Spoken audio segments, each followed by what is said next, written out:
सहनाववतु सहनो भुनक्तु सह वीर्यं करवावहै तेजस्विनावधीतमस्तु मा विद्विषावहै। ओम शांति शांति शांति।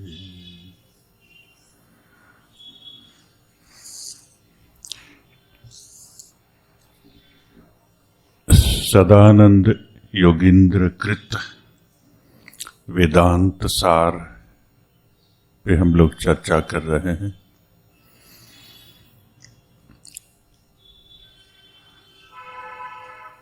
गत रविवार हम लोगों ने अज्ञान का स्वरूप को समझने का प्रयत्न किया।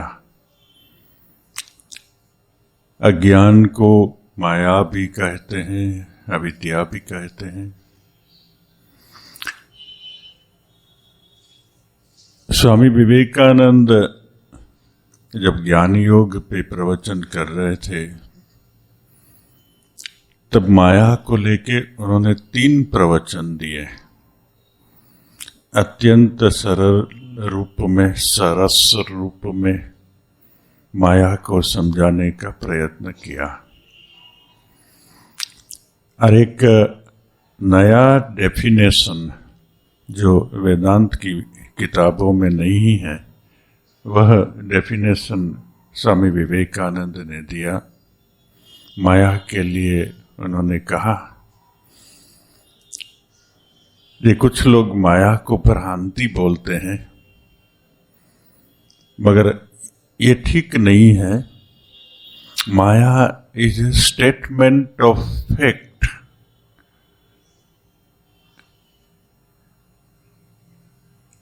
यथा तथ्य जैसा है ऐसा उसको प्रेजेंट किया गया है। जगत का स्वरूप स्थूलतम इंद्रिय ग्राह्य जगत को लेकर के सूक्ष्मतम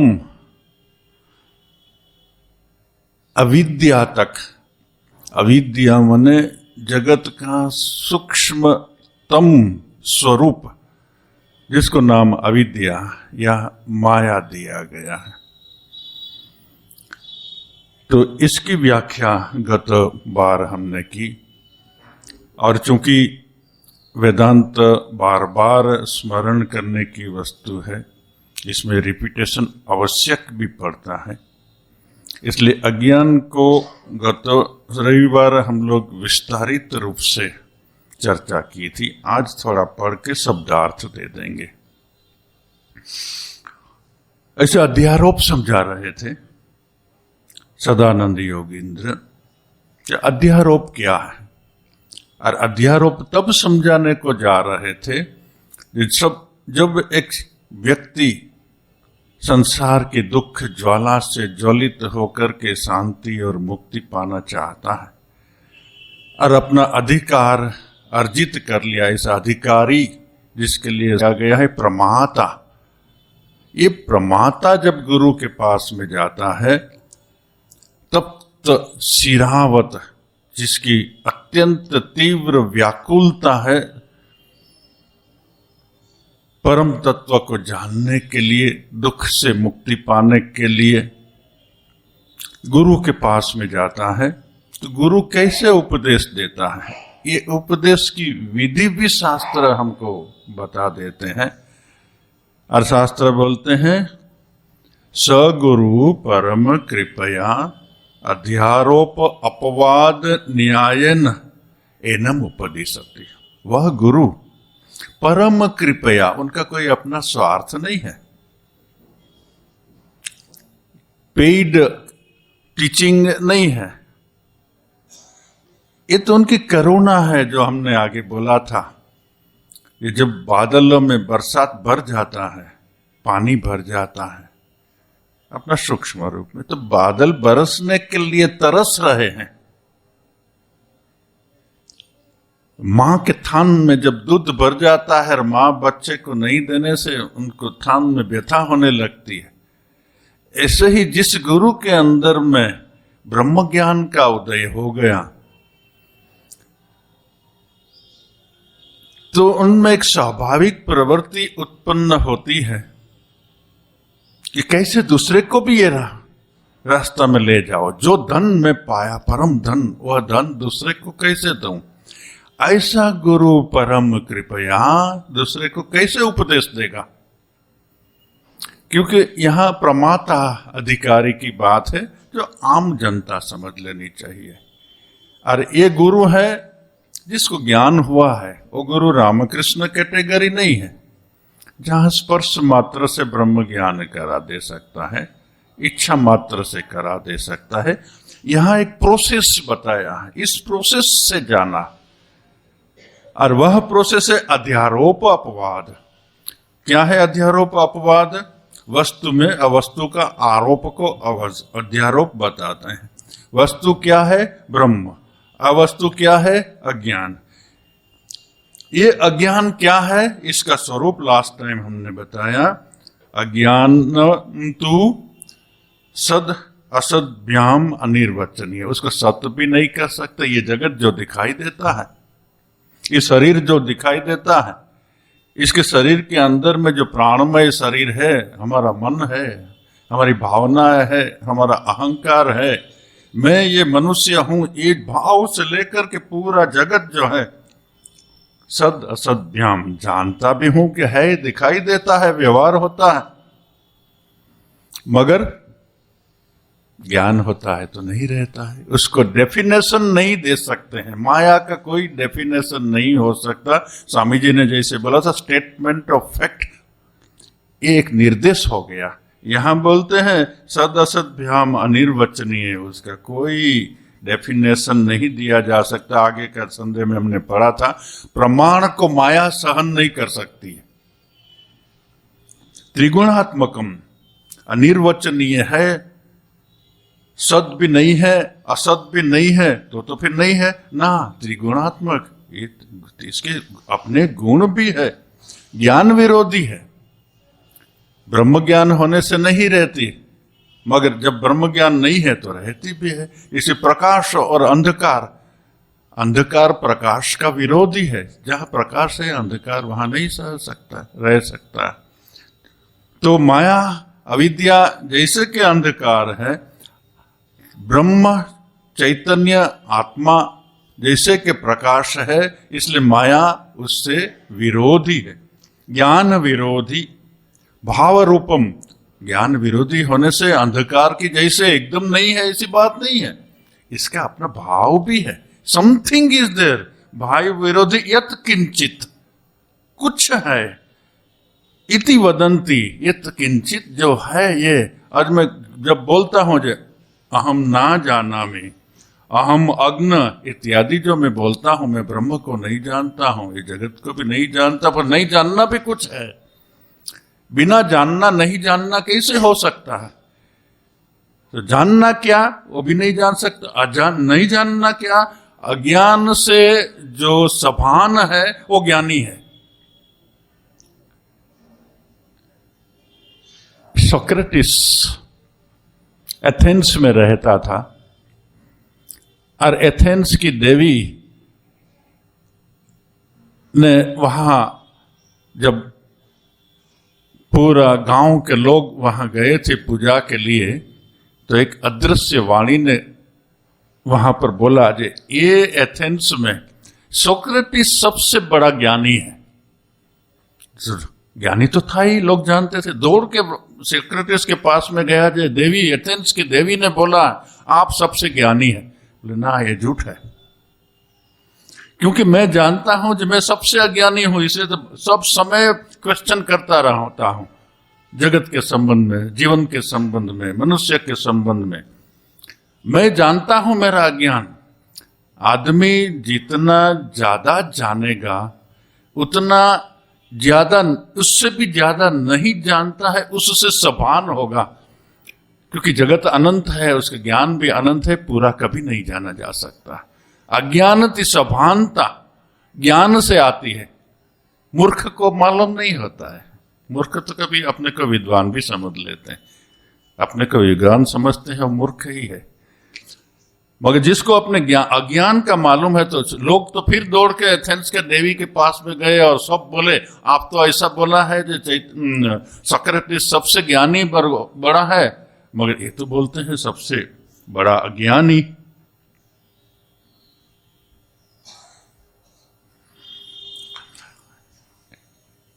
तो एथेंस की देवी बोला, इसीलिए वो सबसे बड़ा ज्ञानी है, इतना जानता है, तुम लोगों से सबसे ज्यादा जानता है, फिर भी वो जानता है जो मैं कुछ भी नहीं जानता।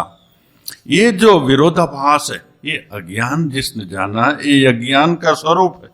अहम अग्न इत्यादि अनुभवात देवात्म शक्ति। अच्छा, ये कहां से आपको मिला? ये सब अपना ही चिंतन से बोल रहे हैं, क्योंकि वेदांत में कोई भी बात पर्सनल ओपिनियन नहीं होती। उपनिषद प्रमाणम, वेद प्रमाणम, देहात्म शक्ति स्वगुण निदानम। जो ये शक्ति जगत में प्रकट हुई है, ये माया ने अपने से, परमात्मा ने अपने से ढांक दिया है। अज्ञानेन आवृतम येन मोहयन्ति जंतव, गीता बोलते हैं ना, ये अज्ञान से सबको, ये अज्ञान का स्वरूप बताया। इनडिफाइनेबल को डिफाइन करने का प्रयत्न किया गया। फिर ये अज्ञान को आगे स्वरूप बताते हैं। इदम अज्ञानम समष्टि व्यष्टि अभिप्रायण एकम अनेकम इति च व्यवह्रियते। This is wonderful something. Vedanta एक बार अगर समझ में आ जाए ना, बहुत ही इंटरेस्टिंग है। और अगर आपने वेदांत आगे नहीं पढ़ा है, तो जो भी बात आएगी ये रिविलेशन होगी। आपका जगत के संबंध में एक आइडिया है, ईश्वर के संबंध में एक आइडिया है, अपने आप के संबंध में भी हेजी बहुत कुछ जानते हैं, मगर कुछ नहीं जानते हैं, ऐसा कुछ आइडिया है। यहां बोलते हैं इदम अज्ञानम, माने यही पूरा जगत का जो अज्ञान है, इंक्लूडिंग वी, उसका दो भाग है। इदम अज्ञानम समष्टि माने समग्र, व्यष्टि माने लिमिटेड, अभिप्रायण एक और अनेक, इति च व्यवह्रियते। ये अज्ञान का दो भाग किया। कैसे दो भाग आगे हम लोग देखेंगे, मगर ये हिंदुइज्म की और वेदांत का यूनिक ज्ञान है, उसको बोल सकते हैं। पुराणों में हम लोग सृष्टि प्रक्रिया जानते हैं। ब्रह्मा नारायण सोए थे क्षीर समुद्र में, उसकी नादि से कमल हुआ और कमल में ब्रह्मा आए और ब्रह्मा को आज्ञा दी और ब्रह्मा ने सृष्टि का रचना आरंभ की और ये पूरी सृष्टि की रचना हुई, इत्यादि इत्यादि इत्यादि। ये सब कहानियां वेदांत के पास में है, ये पौराणिक कहानियां है। ऐसी कहानी कोई वेद में नहीं है। वेद में जो है ये अभी हम लोग पढ़ रहे हैं, जो परम ऑथेंटिक। और ये जो कहानियां हैं, ये रूपों के हिसाब से ये अर्थ वहां से निकालना पड़ता है, तब वो ऑथेंटिक कहानी होती है। और ये जो आइडिया यहां पर दिया है, वो जगत के और किसी धर्म के पास में नहीं है। इदम अज्ञानम समष्टि व्यष्टि अभिप्रायण एकम अनेकम इति व्यवह्रियते।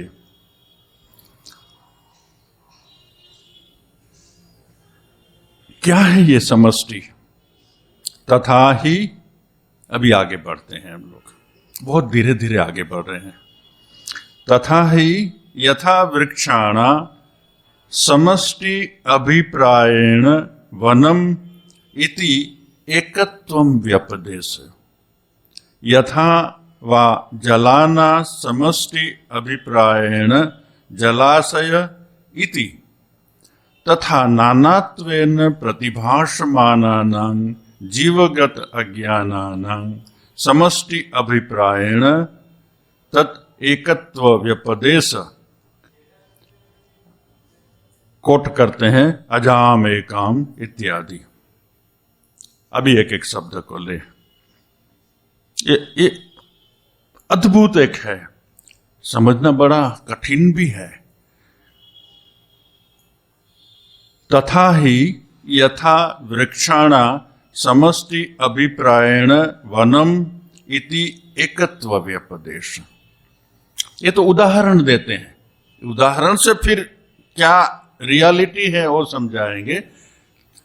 बहुत से वृक्ष जब एक साथ में होते हैं विभिन्न तरह से, आम के, नीम के, जामुन के, इत्यादि इत्यादि इत्यादि, थाउजेंड्स एंड लाख्स, ये सब वृक्षों का एग्रीगेट समष्टि, ये एग्रीगेट को, सामूहिकता को समष्टि बोलते हैं। अनेक असंख्य वृक्षों का समूह को समष्टि बोलते हैं। एक उदाहरण हुआ। तथा यथा च जलाना समष्टि अभिप्रायेण जलाशय इति, तथा नानात्वेन प्रतिभासमानाना जीवज्ञत अज्ञानानां समष्टि। अभी दूसरा यहाँ उदाहरण दिया, एक वृक्ष और वन का दिया। दूसरा है यथा जलानां समष्टि अभिप्रायेण जलाशय। इसका दो ढंग से अलग अलग व्याख्याकार अर्थ बताते हैं। सीधा अर्थ है बहुत से जलाशयों का सामूहिक रूप से जलाशय बोलते हैं, और वहां पर उदाहरण दिया जाता है जैसे नदी है, तालाब है, पुकुर है, कुआं है, इत्यादि इत्यादि। उस सब में जो पानी है वो तो छोटा छोटा अलग अलग एक रूप है। टोटल जल को समष्टि जो जल है उसको जलाशय बोलते हैं। ये अभी इतना दूर है, इसका डाउट हो सके ये ठीक नहीं बैठता है उदाहरण, तो दूसरा उदाहरण कोई टीकाकार ने वहां से यही शब्दों के ऊपर से लिया है। जैसे एक समुद्र है, उसमें तरंग है, छोटी तरंग है, बड़ी तरंग है, महातरंग है, उसमें बुदबुदे हैं, बबल्स, छोटा बबल्स है, बड़ा बबल है, उसमें फेना है।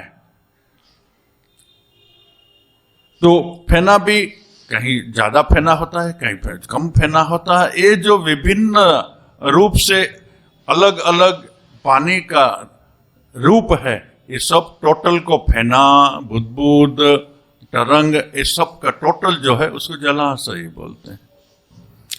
दो उदाहरण बोलते हैं, एक इसको जलाशय बोलते हैं और एक इसको वन बोलते हैं। अभी इससे आगे बढ़ते हैं। इति तथा नानात्वेन प्रतिभासमानानां जीवगत अज्ञानानां समष्टि अभिप्रायेण तद एकत्व व्यपदेश। अभी यहां अज्ञान का दो भाग किया है। एक व्यक्तिगत जो अज्ञान हमारा है, चैतन्य अविद्या उपहित होने से वहां जीवत्व का भाव होता है। ये जो जीवगत अज्ञान है, तो अविद्या अनंत है, अनेक है, और वो सब अविद्या वाले अनंत व्यष्टि मिलकर के एक जो टोटल यूनिवर्स का एग्रीगेट होता है। खाली पृथ्वी नहीं, तीनों लोक, सप्तलोक ऊपर, सप्तलोक नीचे, उसमें जितने भी जीव है और पृथ्वी पर जितने भी जीव है, ये सब जीव एक एक व्यष्टि है। ये टोटल जो व्यष्टि जीव की हुई उसको समष्टि बोलते हैं।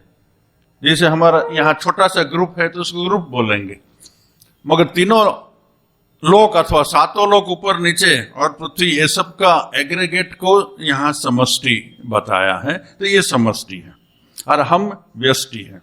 खाली इतना बता करके यहाँ बता दिया है। दो उदाहरण, एक उदाहरण है अवच्छेदवाद का, यहां नहीं लिखा है ये उदाहरण वन यानी वृक्ष, एक एक वृक्ष जो है उसके साथ में उसको कवर किया हुआ आकाश, ये अवच्छेदन माने विभाजित हो गया, ये अवच्छेदवाद हो गया। अनंत आकाश एक एक वृक्ष के साथ में आवृत है।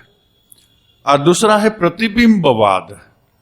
प्रत्येक जल में, प्रत्येक घड़ा में जो पानी भरा है, फिर वो कुआं हो, समुद्र हो, नदी हो, तालाब हो, पुकुर हो, घड़ा हो, लोटा हो, बाटी हो, थाला हो, जहां पानी भरा है, सब जगह से, सबके ऊपर में सूर्य का प्रकाश जब पड़ता है तो प्रतिबिंब वहां से निकलता है। मगर ये जो प्रतिबिंब वहां से बनता है, उसमें टोटल जो प्रकाश जहां से आता है उसको समष्टि बोलते हैं। ये समष्टि जो प्रतिबिंब का समष्टि टोटल हो जाता है तो जलाशय, ये एक उदाहरण, ये दो उदाहरण यहां पर दिया। ज्यादा उदाहरण समझने को तो मुझे लगता है जो यहां नहीं दिया है, मगर वेदांत के अंदर में वो भी अवच्छेदवाद का है, घटाकाश और महाकाश का। जैसे एक बड़ा होल है और अथवा यहां पर एक घट पड़ा है, खाली घट है, तो घट के अंदर में एक आकाश है और एक महान आकाश पूरे विश्व में व्याप्त है।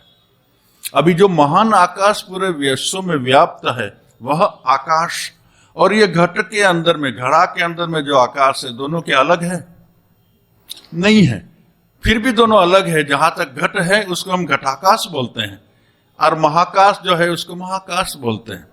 ऐसे ही ये जो घट है, हम लोग जो घट की पूजा करते हैं ना सब जगह में, ये भी सिंबॉलिक है। घट मने ही है ये, और उसके ऊपर नारिकेल देते हैं तो मस्तक का है, और नीचे खाली जो घड़ा में पानी भर के रखते हैं वो पानी जीवन तत्व है, प्राण है। तो ये एक पूरा मनुष्य का उदाहरण दिखाने के लिए ये घट है, ये श्री फल है, यहाँ से श्री को पाया जा सकता है। और अंदर में जो जल है वो जल तो जीवन जल है, वही प्राण है। जीवन जल माने प्राण है। तो ये जो घट का आकाश और बहिर आकाश, ये दो अलग नहीं है। तो दुनिया भर में जितने भी घट है वो सबको घट लेकर के घटाकाश एक समष्टि घटाकाश बन गया, और हमारा जो है व्यष्टि घटाकाश हो गया। ऐसे ही समष्टि वन हो गया और व्यष्टि वृक्ष के से आवृत वन हो गया। अभी इसको आगे बढ़ाते हैं। इयम समष्टि उत्कृष्ट उपाधितया विशुद्ध सत्व प्रधाना। ये जो पूरे जगत की व्यष्टियां है, माने जीवात्माएं, अज्ञान है, उस अज्ञान से उपहित जो चैतन्य, उसको ईश्वर बोलते हैं। ये जो समष्टि की उपाधि है, उस उपाधि विशुद्ध सत्व प्रधान है। क्योंकि आगे यहां बोला था अज्ञान में ये त्रिगुणात्मिका, ये माया त्रिगुणात्मिका है। ये त्रिगुणात्मिका में समष्टि जब अज्ञान या माया होती है और उस समष्टि अज्ञान चैतन्य से उपहित, अथवा एकदम सरल भाषा में बोलना है तो चैतन्य से प्रतिबिंब होने से वहां एक आई उत्पन्न हो जाता है, जिसको हम सिंपल भाषा में बोलना चाहें तो कॉस्मिक आई हो जाता है। ये कॉस्मिक आई ईश्वर का आई है। ये कॉस्मिक आई की जो उपाधि है वह विशुद्ध सत्व प्रधान है। इसलिए हमारी भी यहां उपाधि है। जैसे माया के अंदर में चैतन्य का प्रतिबिंब पड़ने से समष्टि अज्ञान में चैतन्य का प्रतिबिंब पड़ने से कॉस्मिक आई बना, ईश्वर अहम बना। ऐसे ही हमारे व्यष्टि छोटा सा अज्ञान में जब चैतन्य का प्रतिबिंब पड़ता है, चैतन्य उपहित अज्ञान जब होता है, तब वहां जो आई बनता है वो जीवात्मा है। वह जीवात्मा रज और तमस से आवृत होता है, इसलिए वह जीवात्मा जानता नहीं है कि मैं कौन हूं। मगर वो समष्टि अज्ञान के अंदर में जो प्रतिबिंब पड़ता है, क्योंकि वहां विशुद्ध सत्व प्रधान अज्ञान या माया है, इसलिए वहां जो प्रतिबिंब पड़ करके आई ईश्वर उत्पन्न हुआ, वह ईश्वर जानता है कि मैं कौन हूं। इसलिए ईश्वर माया के अधीन नहीं है, हम माया के अधीन है क्योंकि हम अपने को नहीं जानते हैं। जीव माया के अधीन है। व्यष्टि उपहित चैतन्य जैसे के, ये शब्द सब समय रहेगा, जैसे के माया के अधीन है, और समष्टि उपहित चैतन्य जैसे के माया का अधीश है। क्योंकि दोनों के पीछे जो चैतन्य है, ब्रह्म है, वो तो कभी माया को जानता ही नहीं है। वहां तो माया का लेश भी नहीं है। उनको तो यह भी नहीं मालूम है कि यहां जीवात्मा एक दृष्टि से एज इफ, सब जगह में एज इफ हो रहेगा, क्योंकि कहीं पर भी एब्सोल्यूट डेफिनेशन नहीं दिया जा सकता। तो ब्रह्म के अंदर में न तो माया है, इसलिए न तो जीवत्व है, न तो ब्रह्म के अंदर में ईश्वरत्व है। देखना, ये बहुत बड़ा फर्क है। सामान्य रूप से जब भगवान बोलते हैं, ईश्वर बोलते हैं, तो फाइनल अथॉरिटी हो गया। मगर हमारे वेदांत के हिसाब से ईश्वर इज नॉट फाइनल। ईश्वर माया के अंदर में, ईश्वर वेदांत के अंदर में इसको बोलते हैं जो समष्टि अज्ञान है, समष्टि माया है, उस माया से उपहित चैतन्य अथवा उस माया में पड़ा हुआ चैतन्य का प्रतिबिंब से जो एक आई उत्पन्न हुआ, वो ईश्वर है, ब्रह्म नहीं। ब्रह्म ईश्वर नहीं है, ब्रह्म ब्रह्म है, वेदांत के हिसाब से बोल रहा हूं। मगर ब्रह्म के माया के साथ में जब उपहित और प्रतिबिंब पड़ते हैं, तब जब आई होता है, वह ईश्वर होता है। तो यहां बोलते हैं इयम समष्टि उत्कृष्ट उपाधि तया विशुद्ध सत्व प्रधान। बस ये खाली बता दिया है ये समष्टि क्या है, विशुद्ध सत्व प्रधान। ये होने से क्या है, फिर आगे समझाते हैं। Slowly slowly he is going. एतद उपहित चैतन्य, ये जो समष्टि से उपहित चैतन्य है। अभी उपहित शब्द ये अद्वैत वेदांत में बड़ा इंपॉर्टेंट है। उपहित का अर्थ ये एक जगह में एक व्याख्याकार ने अच्छा बताया है। ये हिंदी व्याख्या है, डॉक्टर रमाशंकर त्रिपाठी ने व्याख्या लिखी है, मगर अर्थ अच्छा है, इसलिए मैं यहां से पढ़ता हूं। जो उपहित चैतन्य क्या, यहां लिखा है एतद उपहित चैतन्य सर्वज्ञत्व सर्वेश्वर सर्वनियंत्रित, माने समष्टि से उपस्थित चैतन्य ही ईश्वर है, जिसकी अलग गुण दिया है, इसको हम आगे जाएंगे। मगर उसके पहले उपहित को समझ ले। उपहित का अर्थ दिया है उपपूर्वक आपूर्वक धातु की। ये संस्कृत का ग्रामर का हमको कोई ज्यादा मतलब नहीं है, मगर अर्थ उसका होता है प्रयोजक को उपाधि बोलते हैं। उसका अर्थ आगे समझाते हैं। प्रयोजक को उपाधि बोलते हैं। अभी प्रयोजक क्या, प्रयोजक है, ये तर्क भाषा में से ये लिया। वेदांत के अंदर में बहुत से शब्द है वो तर्क शास्त्र से लिए हुए, क्योंकि बिना तर्क शास्त्र से ज्यादा समझाना मुश्किल होता। तो इसमें है, जब कोई वस्तु अपने यथार्थ रूप से भिन्न रूप में प्रकाशित होती है, जब कोई वस्तु अपने यथार्थ माने वास्तविक रियल रूप से भिन्न रूप में प्रकाशित होती है, माने मालूम होती है, तब उसको भिन्न रूप से प्रकाशित होने में जो प्रयोजक कारण है, भिन्न रूप से प्रकाशित होने में जो प्रयोजक कारण है, उसे उपाधि कहते हैं। उदाहरण अर्थ कहा जा सकता है कि जब रस्सी में सर्प का भ्रम होता है, तो उसमें प्रयोजक कारण व्यक्ति का अज्ञान होता है। रस्सी में जब सर्प का भ्रम होता है, तब उसका जो प्रयोजक कारण है वो अज्ञान होता है। ये उपाधि है, अज्ञान उपाधि है। ब्रह्म रूपी रस्सी का जो उदाहरण दिया है, रस्सी में जो सर्प देखते हैं, तो वो सर्प देखने का कारण क्या है, अज्ञान, ये उपाधि है। ब्रह्म में जगत देखने के कारण क्या है? ये उपाधि से होता है।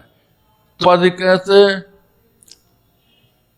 जब ब्रह्म ईश्वर या जीव बनता है उस समय ईश्वर बनने में अज्ञान की समष्टि तथा जीव बनने में अज्ञान की व्यष्टि प्रयोजक कारण है। होने के कारण उपाधि बनती है। उपाधि से युक्त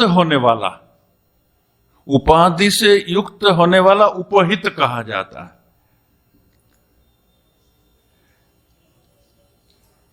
तथापि उपाधि से रहित को अनुपहित कहे। तो यहां जो शब्द दिया है एतद उपहित, माने उस उपाधि से उपहित, उस अज्ञान जिसका कारण हुआ है, जिसके कारण से चैतन्य में ईश्वर तो दिखाई देता है, क्या वो क्या है? समष्टि आई जो बन गया। एतद उपहित चैतन्य सर्वज्ञ है, वो सब जानता है, सर्वेश्वर है, सर्वनियंत्रित्व है, आदि गुणकम अव्यक्तम अंतर्यामी जगत कारण ईश्वर इति च व्यपदिश्यते। इसको ईश्वर बोलते हैं, सर्वज्ञ बोलते हैं, सर्वेश्वर बोलते हैं, सर्वनियंत्रण बोलते हैं। आदि का ईश्वर के जो जो गुण हो सकते हैं, क्वालिफिकेशन, ये यहां बता है। इति व्यपदिश्यते, सकल अज्ञान अवभाषकत्वात्, सब अज्ञान का जो प्रकाशित करता है, यह सर्वविद, यह सर्वज्ञ सर्वविद। अच्छा, ये कहां से आपने निकाला? ईश्वर सर्वज्ञ है, सब कुछ जानते हैं। कौन आधार में आप बोलते हैं? आपका ऑथोरिटी क्या है? मुंडकोपनिषद। यह सर्वज्ञ सर्वविद, ये उनका ऑथोरिटी बता दिया। अभी इसका एक एक शब्द जो दिया है, एक दूसरा बुक में निकालता हूं, उसमें उसका अर्थ अच्छी ढंग से समझाया। क्योंकि ये ज्ञान का पुस्तक है, इसलिए थोड़ा अटेंशन ज्यादा हमसे एक्सपेक्ट करता है। अगर सुनते सुनते दूसरे विचारों में मन चला जाएगा और कुछ शब्द बात पड़ जाएगा तो फिर पूरी लिंक टूट जाएगी।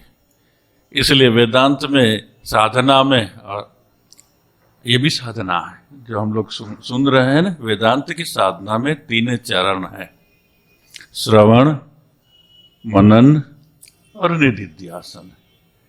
अभी ये जो श्रवण हो रहा है, ये श्रवण अगर सम्यक रूप से श्रवण नहीं होगा और विचारों की धारा में बीच में गैप हो जाएगा, तो आपका फिर मनन ठीक से नहीं होगा। ब्रह्म और जगत का स्वरूप की जो स्पष्टता यहां हो रही है, अगर वेदांत नहीं आगे से मालूम है तो सब नया नया ज्ञान का प्रकाश यहां से प्रकाशित हो रहा। तो ये जो सुनते हैं हम, एक बार सुनने से नहीं होता, किसी का नहीं होता। तो एक बार जो सुन लिया, फिर उसको मनन करते करते करते मनन का जो निष्कर्ष निकला, उसमें को निधि ध्यान कर शान करे। माने एक आइडिया जो बन गया, जो मैं शरीर नहीं हूं, मन नहीं हूं, मैं शुद्ध आत्मा हूं, ये अगर निष्कर्ष बना तो उस निष्कर्ष में अपने मन को स्थित रखना, ये निधिध्यासन हुआ। ये जब निधिध्यासन होगा तो निधिध्यासन के परिणाम स्वरूप और ये पूरे चिंतन, श्रवण और मनन का परिणाम स्वरूप जो निष्कर्ष बना, वो आपका कन्विक्शन बन जाएगा। और जब कन्विक्शन बन जाएगा, तब आपका जीवन उस कन्विक्शन के हिसाब से होने लगेगा। कल जैसे हम लोग यहाँ बोले थे, तो खाली अद्वैत ज्ञान आचले बेंदे जा इच्छा ता करो, अथवा शिव ज्ञान से जीव सेवा की बात हम लोग करते हैं, और उस विचार को लेकर के बहुत से सामाजिक इत्यादि कर्म करते हैं। ये अच्छा है, मगर शिवानंद महाराज जो हम लोगों को बताया जीव ज्ञान से शिवा ज्ञान सेवा, जीव ज्ञान से शिव सेवा, ये जहां तक अपने अंदर में शिव ज्ञान दृढ़ रूप से स्थित नहीं हुआ वहां तक दूसरे में नहीं देख सकता। खाली कंबल बांटना या घर बना देना या कुछ रिलीफ कर देना ये अच्छी बात है, ये सोशल वर्क हुआ, मगर शिव ज्ञान से जीव सेवा हुई कि नहीं? शिव ज्ञान से जीव सेवा साधना है और हेल्प करना वो सोशल वर्क है। तो रामकृष्ण के अनुयायी सोशल वर्क नहीं है, वो साधक है। और साधक तब हो सकते हैं जब ये अंदर में ज्ञान बैठ गया। इसलिए जीव ज्ञान से शिव सेवा, जीव सेवा, शिव ज्ञान से जीव सेवा, या अद्वैत ज्ञान आंचले बेंदे जा इच्छा ता करो, ये जो बातें हैं। और विवेकानंद ने जो बोला है कि मेरा समग्र उपदेश का सार अगर बोलना है तो वह है, ये है प्रत्येक व्यक्ति को उसके अंतर्निहित चैतन्य का ज्ञान करा देना और उसको दैनंदिन जीवन में कैसे व्यवहार में लाना, एक ही बात है। इसका मतलब अद्वैत ज्ञान आंचले बेंधे जा इच्छा ता करो, शिव ज्ञान जीव सेवा, या स्वामी जी की बात वो जीवन दृष्टि है। वो खाली रिलीफ वर्क से ही और सामाजिक सेवा का कार्यों में ही लिमिटेड नहीं है, वो तो समग्र जीवन के लिए है। जीवन में दृष्टि का आमूल परिवर्तन, transformation of thinking, approach to life. अभी जो हमारा जीवन के प्रति अप्रोच क्या है, कौन फोर्स हम लोग को जीवन के प्रति पुश कर रहा, धक्का दे रहा? अहंकार, स्वार्थ, आसक्ति, राग द्वेष से जो बहुत जगह में आवृत करते हैं। ये तीन वस्तु हम लोग का जो भी कर्म हो रहा है उसको पुश कर रहे हैं। ये जो पुशिंग फोर्स है उसकी जगह में आत्मदृष्टि पुशिंग फोर्स जब हो जाए, मेरे अंदर में जो शिव तत्व है वही सबके अंदर में शिव तत्व है, जो चैतन्य यहां प्रतिभाषित है वही चैतन्य सबके अंदर में प्रतिभाषित है, प्रतिबिंबित हो रहा है। जो चैतन्य यहां घड़ा में अवच्छेद हो गया है वही सब घड़ा के अंदर में वही चैतन्य है। ये दृष्टि का ज्ञान होना तो बहुत ऊंची बात है। ये तो करोड़ों में एक आध दो का होता है, मगर कन्विक्शन तो सबको हो सकता है। एक बुद्धि का दृढ़ निश्चय तो सबको हो सकता है। ये जो कन्विक्शन जब हो गया अंदर का, और उस कन्विक्शन से फिर हम जीवन में जो भी करे वो शिव ज्ञान से जीव सेवा हो जाएगा। आत्म जागृति पूर्वक जीवन क्रिया करने, ये शिव ज्ञान से अद्वैत ज्ञान आंचले बेंधे जा इच्छा ता करो। फिर जब चलता हूं तो उस समय में भी अगर मेरी जागृति रहे तो इस शरीर में नहीं हूं, ये चल रहा है, चलने का पीछे मैं साक्षी हूं। मैं बैठा हूं, मैं खाता हूं, मैं सोचता हूं, मैं सांस ले रहा हूं। उस सब समय अंदर की चैतन्य की एक अवेयरनेस बनी रहे, वो है अद्वैत ज्ञान आंचले बेंधे जा इच्छा ता करो। और ये जीवन में आ जाता है, then a new man will be born in us. जो नूतन मानुष का जन्म के लिए रामकृष्ण ये जगत में आए थे, और ये दृष्टि लेकर के जगत में जब व्यवहार करेगा, जिसके अंदर में ये दृष्टि आई उसके अंदर में सतयुग आ गया। ये जीवन क्रांति है। रामकृष्ण की जो जीवन दृष्टि है, विवेकानंद की जो जीवन दृष्टि है, अद्वैत ज्ञान आंचले बेंधे जा इच्छा ता करो, शिव ज्ञान जा इच्छा, शिव ज्ञान जीव सेवा जब करो, जीवन में आमूल क्रांति है। ये दृष्टि आई तो न्यू मोड। अगर ये दृष्टि नहीं आई, कन्विक्शन नहीं है, और खाली सुन लिया और विचार से सेवा करने जाते हैं, तो अब क्या होता है? वही पुशिंग फोर्स में बोला, वो दूसरे हो जाते हैं। तब सेवा करने में भी दूसरा का एक्सप्लॉइटेशन हो सकता है। नाम सेवा का है मगर है एक्सप्लॉइटेशन। नाम सेवा का है चीटिंग।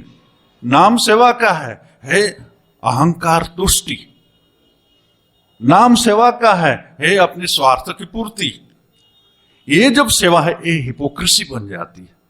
इस सेवा से कोई लाभ नहीं होता है, वरन हिपोक्रेसी बढ़ती है, और हिपोक्रेसी बढ़ना माने स्पिरिचुअल डिग्रेडेशन होता है।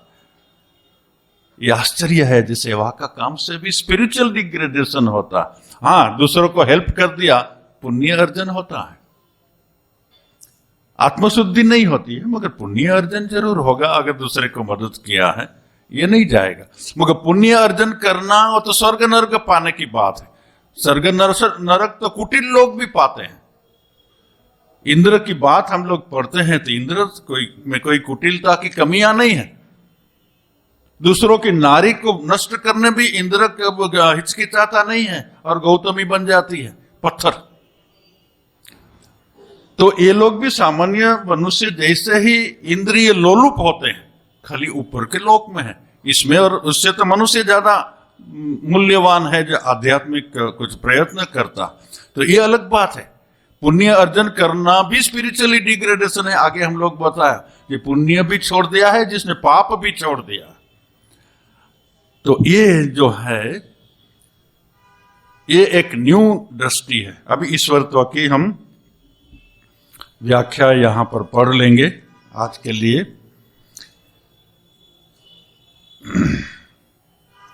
ईश्वर चैतन्य, समष्टि उपहित चैतन्य को ईश्वर बोलते हैं। इस समष्टिभूत अज्ञान में रजोगुण तथा तमोगुण से अनअभिभूत सत्वगुण की प्रधानता है। इस प्रकार से सत्वगुण समष्टिभूत अज्ञान से उपहित चैतन्य वह ईश्वर है। समष्टि अज्ञान से उपहित चैतन्य, कंडीशनड चैतन्य ईश्वर है।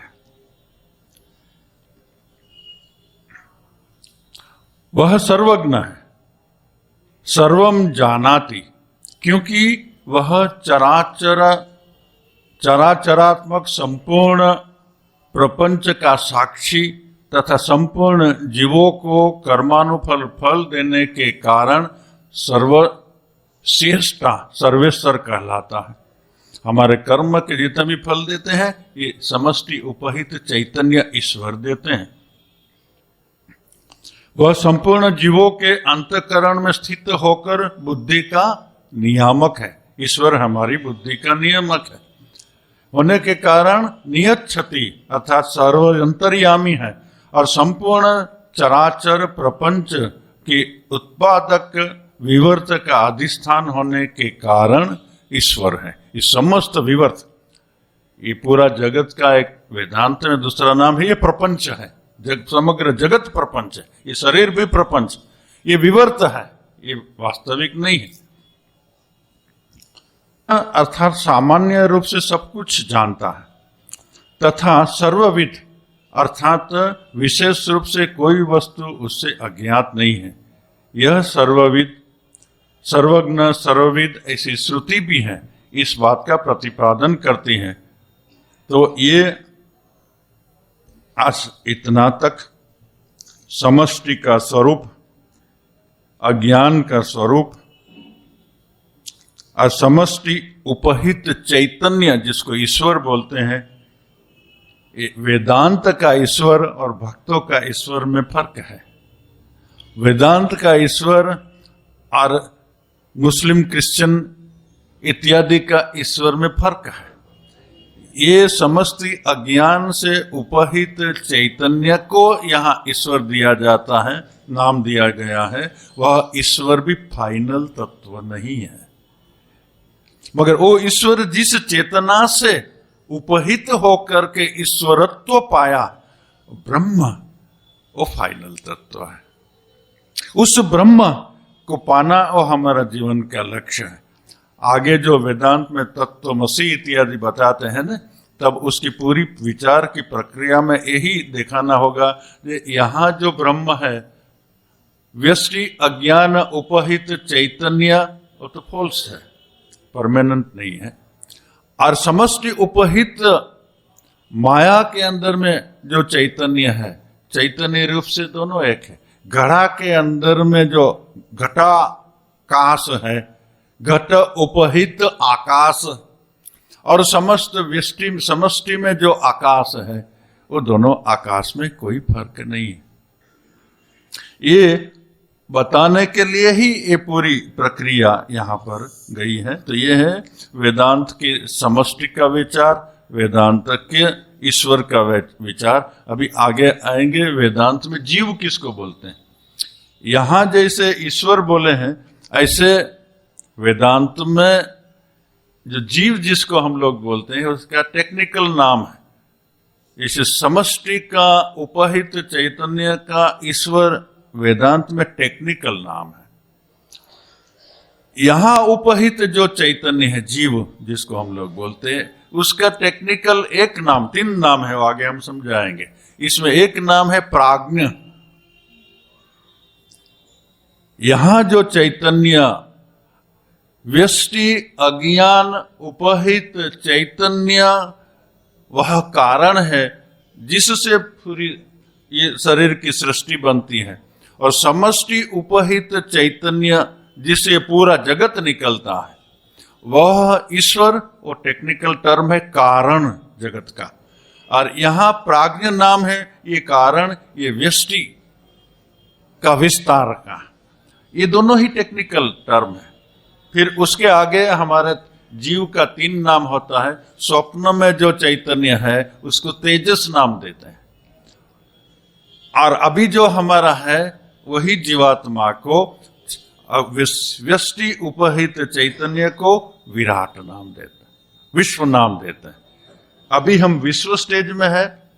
स्वप्न में जब होते हैं तब तेजस स्टेट में होते हैं, और डीप स्लीप में जब होते हैं तब वो प्राज्ञ स्टेट में होते हैं। तीनों ही स्टेज हमारे चैतन्य के नहीं है।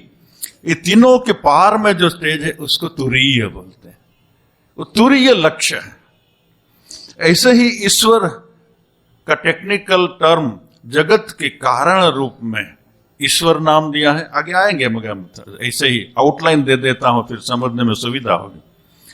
और पूरा सूक्ष्म जगत जिसको हिरण्यगर्भ बोलते हैं, यहां जैसे तेजस बोलते हैं, वहां विश्व में समष्टि में उसको हिरण्यगर्भ बोलते हैं। यहां तेजस है, वहां हिरण्यगर्भ है। यहां प्राज्ञ है, वहां ईश्वर है। और ये शरीर से उपहित चैतन्य को जैसे प्राज्ञ बोलते हैं, ये इसको विश्व बोलते हैं।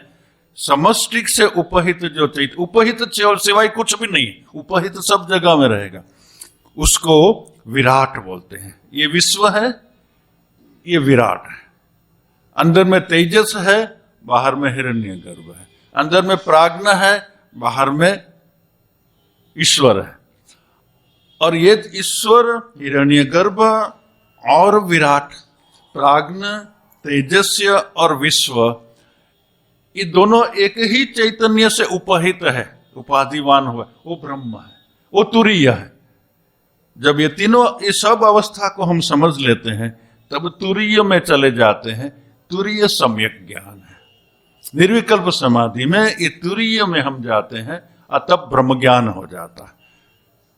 तब वहां न तो ईश्वर है न जीव है, वहां जो है सो है, जो कुछ है सो तू ही है। आज इतना है।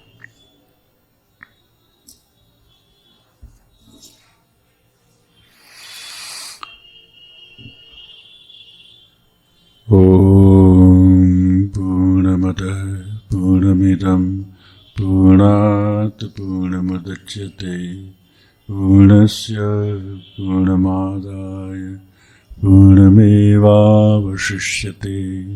ओम शांति शांति शांति। हरि ओम तत्सत्। श्री राम कृष्णार्पणमस्तु।